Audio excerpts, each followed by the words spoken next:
Chapter 74. Sabay-sabay na umatake sila Damian, Athene, at si Agnes sa matanda, at sa isip-isip ni Joshua na ama. Ano ang nangyayari? Wala siyang maalala pagkatapos ng arena. Inaantok na talaga siya. Kapag tinamaan siya niyan, mamamatay siya, di ba? Ama, pakiusap. At nakita nito na tumingin sa kanya ang kanyang ama bago siya mapapikit. At narinig nito ang sinasabi ng kanyang ama na hindi niya siya hahayaang hawakan man lang ang kanyang anak. Biglang napadilat ito at sa isip-isip nito na ama. Hindi ito isang panaginip. Sinusubukan siyang protektahan ni ama. Hindi niya hahayaang masaktan si ama nang dahil sa kanya. Kahit ano ang gagawin niya para makatulong sa kanyang ama. Bigla nang laki ang mga mata ni Damian sa gulat. Bigla na lang nabasag ang espada nito, at hindi naman makapaniwala sila Agnes at Athene, at dumating pala si Joshua at kagat-kagat nito ang espada ni Damian. Napapasigaw na lang ang ama nito at binabanggit nito ang pangalan niya.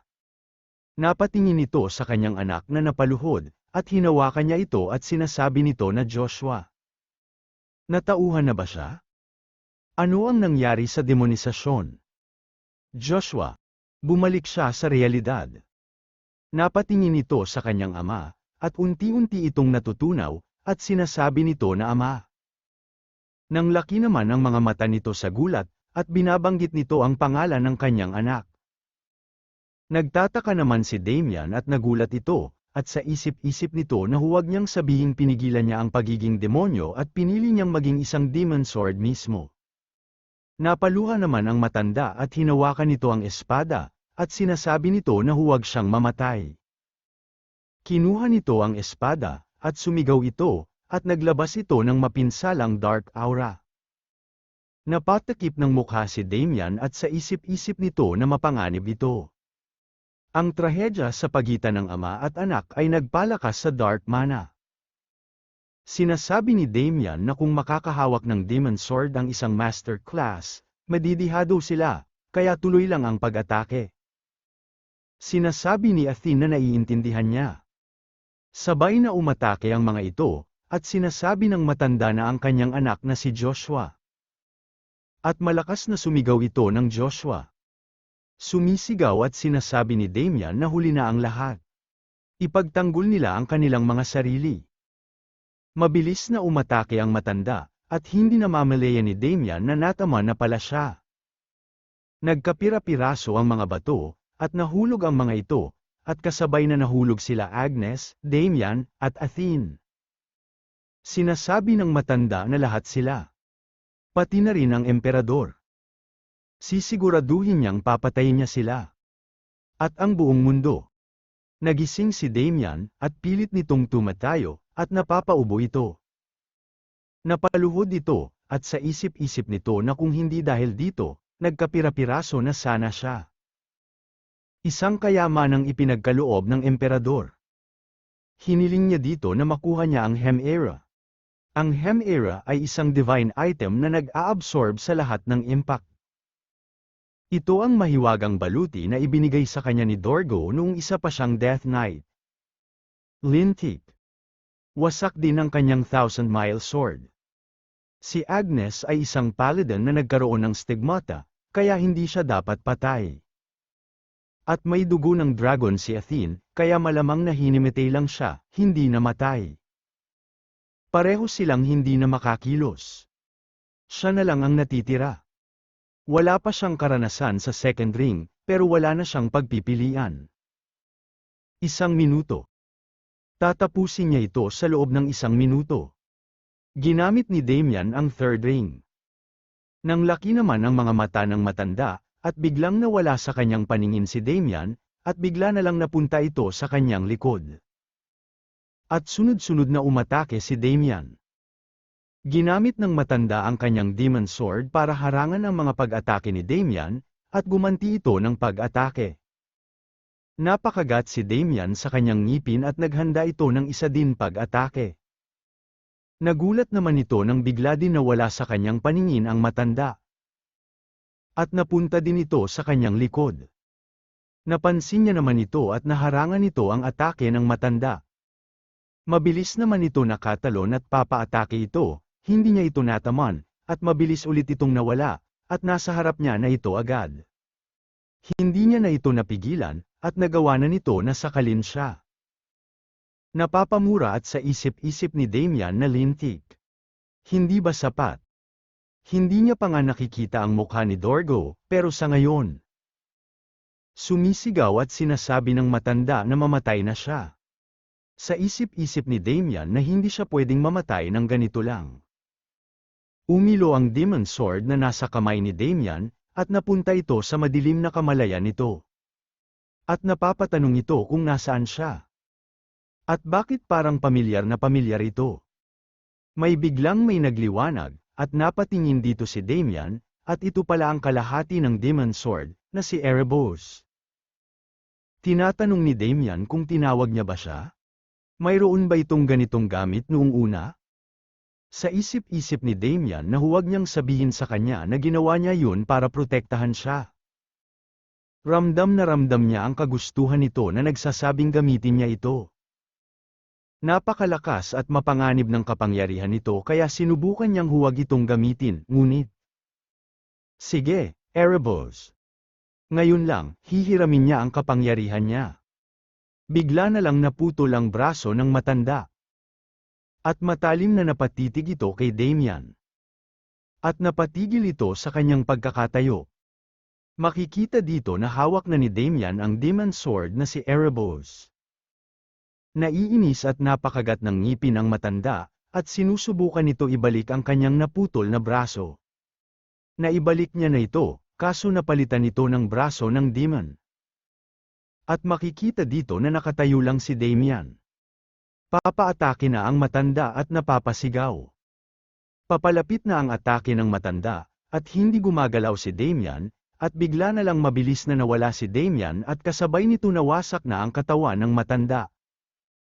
At unti-unti na lang ito naglalaho, at nagawa niya pa ito titigan. Sa isip-isip ni Damian na ito ay isang black collapse, isang kapangyarihang dumudurog sa anumang hiwain nito sa antas ng isang molekular. Tulad ng inaasahan kay Erebos. Kahit hawakan lang ang natitira, gumagana pa rin ito. Napigilan na ang krisis sa ngayon, kaya bumalik na siya, Erebos. Biglang nagliwanag si Erebos, at napapatanong ito kung nagwawala ba si Erebos. Napatigil si Damian at nanginginig ang buong lugar, at sa isip-isip nito na hindi. Sa bilis ng pangyayaring ito, guguho ang buong paligid. Agnes, Athene. Napapasigaw si Damian at pinapahinto nito si Erebos. At sa isip nito na hindi na siya ang Death Knight na nagdudulot lamang ng pagkawasak. Hawak-hawak ni Damian si Erebos at nakikiusap ito na tumigil na ito, at makikita dito na wala pa din malay si Agnes, at napapatanong ito kung huminto ba ito. Pero paano? At tapos na rin ang oras ng third ring. May napansin ito, at sa isip-isip nito na nararamdaman niya ang pagbabago sa kanyang awtoridad. Teka lang? Maaari kaya? Na-awake na ba kaya ang kanyang ikalawang kapangyarihan? Kinabukasan. Kasunod ng ulat ni Damian, hinalughog ng imperyo ang mga imburnal nito at nilinis ang mga natitirang kalaban pati na ang kanilang kuta. Sa paligid ng mga ebidensya at bakas ng mga mana, kinilala ang mga nagawa ng partido ni Damian, at labis na nasiyahan ang emperador na tatlong natatanging individual ang nakagawa ng gayong kahangahangang gawa. Sa madaling salita, nasiyahan lang siya sa mga ginawa ni Damian. Para dito, natanggap ni Damian ang pamagat na Heavily Sword, at bilang pagkilala sa kanyang mga kontribusyon, ang Haxon Viscounty ay itinaas ang antas upang maging Haxon County. Sinasabi ni Damian na hindi, nawalan lang sila ng malay, tapos nakialam yung lalaking si Victor. At sinasabi ng emperador na ano naman ang halaga niyan. Nagtagumpay sila sa isang bagay na hindi man lang nagawa ng mga kabalyero ng imperyo. Kaya naman, kumalat ng malawakan ang pangalan ni Damian Haxon sa buong kontinente. Sinasabi ni Damian na kung gayon, inalis na ang lockdown. Dapat na rin ba silang umalis? Sinasabi ni Agnes na oo. Nga pala, napagtanto niya lang na si Firewood Beater Victor ay hindi basta-bastang dark mage. Sinasabi ni Athene na totoo nga. Hindi siya makapaniwalang hinarap niya ang isang masterclass na nahirapan pa silang talunin noon, tapos bigla na lang siyang naglaho.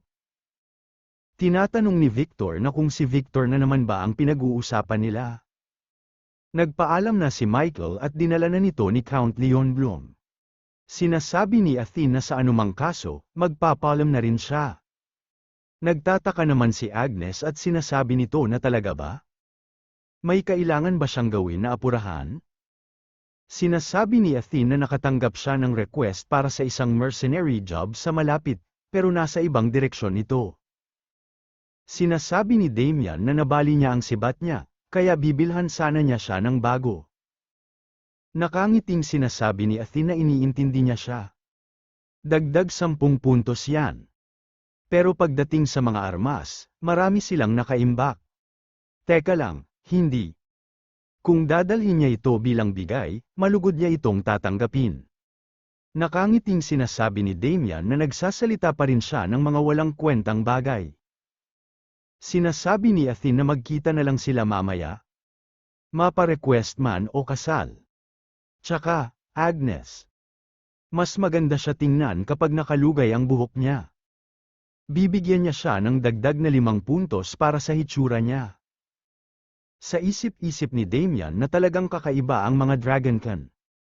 Nakakaloko ang ngiti ni Victor at sa isip-isip nito na kahit sino pa man yan, basta't makakapag-asawa ang young master, sang-ayon siya riyan.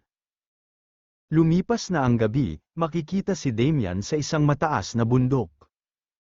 Habang nakahiga si Victor sa labas ng karwahe. At mahimbing itong natutulog. Sa loob naman natutulog si Agnes. Pinagmamasdan lang sila ni Damian sa taas ng bundok. At sinasabi nito na natutuwa siya na hindi dumaranas ng insomnia ang mga kasama niya. Kung gayon, maaari ba silang magkaroon ng seryosong usapan? Pinatawag ni Damian ang kaluluwa ng matanda, at sinasabi nito na isang dark mage na kumokontrol sa isang kakaibang familiar at tanging mga kapwa dark mage lamang ang inaatake. Yan pala ang tunay niyang pagkakakilanlan. Firewood Beater Victor. Damian Haxon. Sinasabi ni Damian na tama. Mukhang naintindihan niya na ang sitwasyon. Huwag niyang sayangin ang oras niya at sagutin niya na lang ang mga tanong niya. Kung susubukan niya ang anumang kalokohan, maging ang proseso ng paglipol sa kanyang kaluluwa ay magiging labis na masakit. Sabihin niya sa kanya ang kinaroroonan ni Weapon Master, o ni Dorgo. Nagtaka naman dito ang matanda at tinatanong nito kung paano niya nalamang konektado siya sa kanila. Sinasabi ni Damian na ang Pandemonium ay isang organisasyong humahawak sa mga Demon Sword. Sa ilalim ni Dorgo, iisang grupo lang ang tumutugma sa paglalarawang nila ng Weapon Master. Ipinakita na nila ng kanilang anak ang kanilang sarili bilang bahagi ng Pandemonium at gumamit pa ng mga Demon Sword, kaya natural na conclusion yun. Ang layunin niya ay burahin si Dorgo sa mundong ito. Dahil siya ang ugat ng lahat ng kasamaan, gusto niyang lipulin ang lahat ng nasa ilalim niya. Napapamura at napapasigaw at sinasabi nito na huwag niya siyang patawanin, putya. Isang hamak na bastardo na tulad niya, naglalakas loob na sabihing papatayin niya si Lord Dorgo. Siya ang taong tumulong sa paglakas ng anak niya. Mananatili siyang tahimik alang-alang sa kanya.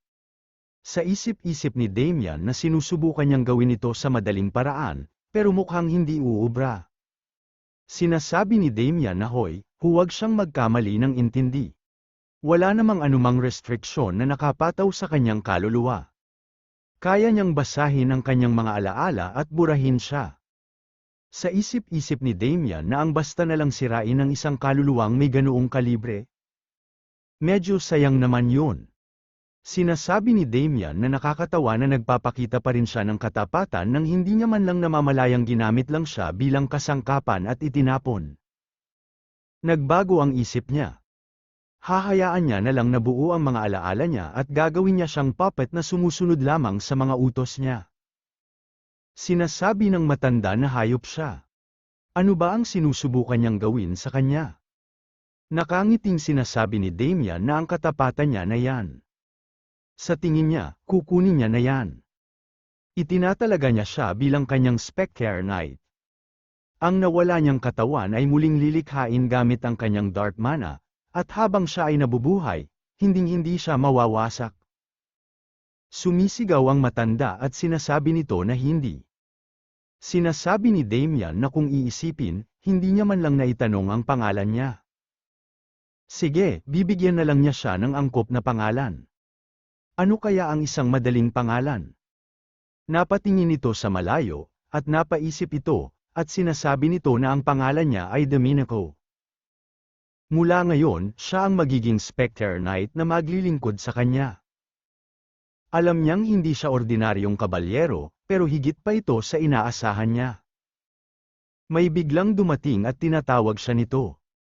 Nagulat si Damian at sa isip-isip nito na sino kaya ito. Isinasantabi na ang katotohanang nahuli siyang gumagamit ng dark magic. Hindi niya man lang napansin ang paglapit nila. Sinasabi ng dumating na hindi siya makapaniwalang ang tadhanang tinukoy niya ay isang dark mage. Napaisip si Damian at sa isip nito na teka lang, ang boses na yan. Narinig niya na yan dati. Maaari kaya? At batid ng dumating na dapat ay may dahilan din para rito. Hindi pa natatapos ang iniisip ni Damian, biglang na lang napugutan ito ng ulo.